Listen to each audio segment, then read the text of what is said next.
that would be easy. That's easy to figure that out because she says, I perceive you may be a prophet. But what we really need to know is that she's a Samaritan. A couple weeks ago, we did some backdrop work on Samaritans. I'm going to add to that a little bit tonight. I don't want to go through it all again on why a Samaritan was different from a Jew, but the Samaritans focused basically on the Torah. They were a little bit more like Sadducees than Pharisees. I don't know about their afterlife thoughts, but I do know that the Sadducees were more Torah, whereas the Pharisees were Torah plus verbal. Samaritans were Torah. In fact, they had their own version of it called the Samaritan Torah. It was a slight deviation from Moses' Torah, but they were Torah, straight up, strictly Torah. The interesting thing is if you only have the Torah, by the way, the Torah for you, for me, Genesis, Exodus, Leviticus, Numbers, Deuteronomy. We call it the Pentateuch. That's a Greek rendering, penta 5. So we couple them into 5. The Torah are those 5 books. Our Old Testament's the Torah plus Law and the Prophets and the Psalms, because that's all the rest of the Old Testament. Samaritan wouldn't have been reading the Law, the Prophets, and the Psalms. If you take Torah only and try to determine what Israel's supposed to be looking for, you're going to get prophet. You're going to get it because of stuff like this. Look at Deuteronomy. This is Torah, right?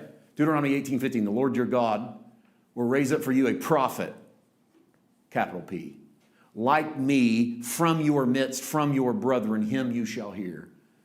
Next one. Same chapter, 18:19. I will raise up, this is God talking, I will raise up for them a prophet like you from among their brethren. I will put my words in his mouth. New King James does a good job of the pronouns here, capital M, capital H. My words in his mouth, he shall speak to them all that I command him. It shall be that whoever will not hear my words, which he speaks in my name, I will require it of him. So if you look in the Torah, what's Israel supposed to be looking for? It's supposed to be looking for a prophet. If you add the law and the prophets to that, everything post-Torah to Malachi, they're looking for a king. Because they get into the Davidic reign. And when they get into the Davidic reign, they start thinking royalty. And they start thinking royalty, they start looking for a Messiah with a sword. They can't help themselves. When you get used to following a king, God wanted them to have shepherds. He wanted them to have Samuels, prophets. Because when you think prophet, you don't think sword. But whenever they got David, whenever they got a king, we want a king, everybody has a king. God goes, you don't want a king. They go, oh no, we want a king. So they get Saul, and that's a disaster. So then God picks one for him and goes, okay, you want a king, I'll give you one. His name's David. And then God starts to speak to them in kingly terms. I'm going to raise up somebody on his throne. But as you notice, originally, God throughout the Torah isn't going, going to bring you a king, going to bring you a king, going to bring you a king. No, he's like, I'm going to bring you a prophet. I'm going to bring you a shepherd. I'm going to bring you somebody who cares for you, that'll speak to you. Then they get David, they get Saul, they get David, they get Solomon. Now they need a king. The whole Old Testament is we're looking for a king. What's a king, guys? Got a big sword. Jesus comes. They want somebody to kill people. Jesus is King of Kings, but he comes with that prophet spirit. He comes really with the shepherd's heart. And that's because he comes in God's original intent, is to speak to my people on my behalf. Love them the way I love them. So don't think that we're creating some new God when we say to you, Jesus comes to show you what God was really like. Yes, Jesus comes to show you what God was really like because God's heart was to give him a prophet, not to give him a king first, but to give him a prophet. And so Jesus comes going, let me tell you what dad sounds like. So what does dad say to women at wells? What does dad say to women caught in the act of adultery? What does dad say to lepers? What does dad say to tax collectors? What does dad say to people who are going to betray him and kiss him on the cheek in the garden? And what does dad say to people who are going to deny him? And so that's how the Father would talk to us. Just watch Jesus.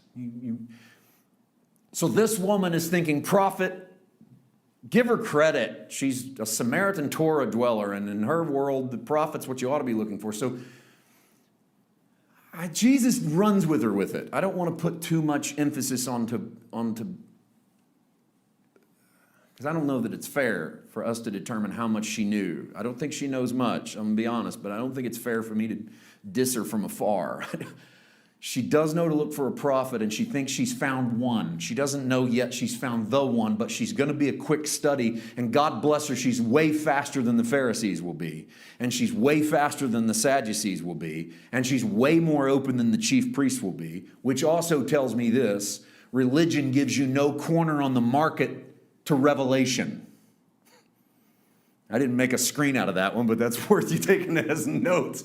Religion gives you no corner on the market to revelation, and consistency in performance gives you no corner on the market in revelation. It's like, I read all the time, so I ought to be able to know how to hear from God. And everybody always does that to you.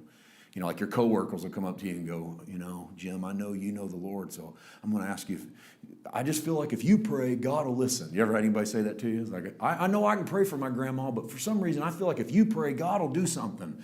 And they have this perception that somehow you know more than they do. And maybe you do know more, but there's no corner on the market because you go to a certain church or whatever, read a certain translation. And so she gets something they don't get. We don't read too much into how she got there, but let's make sure we get this into the New Testament.